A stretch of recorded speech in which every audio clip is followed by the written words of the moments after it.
నమస్కారం. Cyber security ప్రపంచంలో మనన తరకుగా హ్యాకర్లు, ransomware మరియు పెడ్ డిజిటల్ దొంగతనాల గురించి వింటూ నాహ్తాన్. కానీ వీటన్నిటికీ భిన్నంగా మన ముందే జరుగుతూ మనకు తెలియని ఒక గ్రే ఏరియా ఉంది. అదే కంప్యూటర్ అబ్యూస్. కాలంది కంప్యూటర్ అబ్యూస్ అంతే కంప్యూటర్ క్రైమ్ కూడా అని అనుకుంటారు.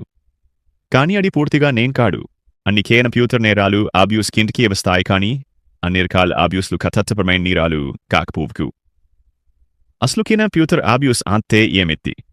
ఇది నేరం కంటే ఎలా భిన్నంగా ఉంటుంది అనే విషయాలను ఈరోజు వివరంగా తెలుసుకుందాం. పిడియండి వీడియోలోకి వెళ్దాం.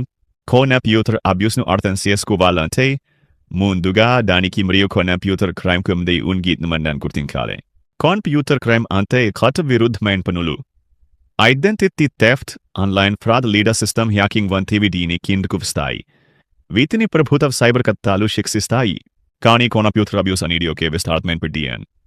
ఇది సంస్థ యొక్క నిబంధనలకు లేదా నైతిక విలువలకి విరుద్ధంగా కంప్యూటర్ను వాడటం. దీనికి కొలమానం హతోహవాన్ కాదు, ఆ సంస్థ యొక్క యాక్సెప్టబుల్ యూజ్ పాలసీ. ఉదాహరణకు, మీరు ఆఫీసు టైంలో కనిపెట్టి 4 గంటల పాటు సోషల్ మీడియా చూస్తే అది క్రైమ్ కాదు, దానికి ఎవరు మిమ్మల్ని జైలులో పెట్టరు. కానీ అది కంప్యూటర్ అబ్యూస్ అవుతుంది. ఎందుకంటే మీరు సంస్థ యొక్క వనరులను తప్పుగా వాడుతున్నారు. అసలు ఈ కంప్యూటర్ అబ్యూస్ ఎలా జరుగుతుందో 3 ముఖ్యమైన కేటగిరీల ద్వారా చూద్దాం. మొదటిది వనరుల దుర్వినియోగం. ఆఫీసు నెట్వర్క్ ఉపయోగించి భారీ సినిమాలు లేదా టూరెంట్స్ డౌన్లోడ్ చేయడం వల్ల ఇంటర్నెట్ స్లో అయిపోతుంది. ఇది కూడా ఒకే రకమైన అబ్యూసే.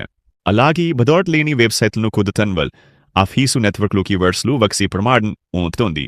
రెండవది అధికారికంగా డేటా కుదరటం. ఇది చాలా ప్రమాదకరమైనది. ఉదాహరణకు, ఒకే హాస్పిటల్ ఉద్యోగి కేవలం కుతూహలం కొద్ది దానికి సంబంధం లేని ఒక సెలబ్రిటీ మెడికల్ రిపోర్ట్స్ కుదరటం, లేదా ఒక ఐటీ అడ్మిన్ బాస్ యొక్క వ్యక్తిగత ఈమెయిల్స్ కుదరడం. వారు డబ్బు దొంగలింగ్ పావుకు కానీ నమ్మకాన్ని వమ్ముతీస్తున్నారు. మూడవది టెక్నికల్ స్బూతేజ్. ఇది ఎక్కువగా కోపంగా ఉద్యోగులు చేసే పని.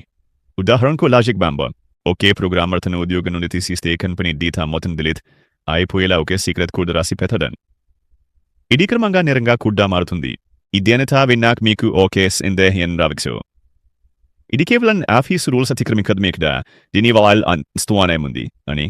నిజానికి కంప్యూటర్ అబ్యూస్ అనేది ఒకే పెద్ద సైబర్ అటాక్ జరగడానికి మొత్తమెత్తు. ఉద్యోగులు పాలసీలను ప్రతించుకుంపుడు సెక్యూరిటీలో లొసుగులు ఏర్పడతాయి. అనవసరమైన వెబ్సైట్లు కుదరటం వల్ల ఫిషింగ్ దాడులు జరుగుతాయి. అమెరికా వంటి దేశాల్లో దీనికి CFAA వంటి కఠినమైన చట్టాలు కూడా ఉన్నాయి.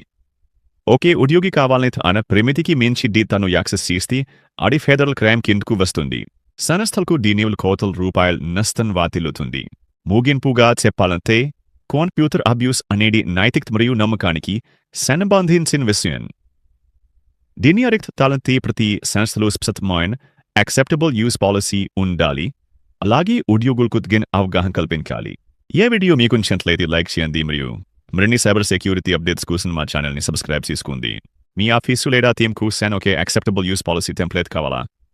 అయితే కామెంట్ సెక్షన్లో తెలియజేయండి, నేను మీకు పంపిస్తాను. ధన్యవాదాలు. సురక్షితంగా ఉండండి.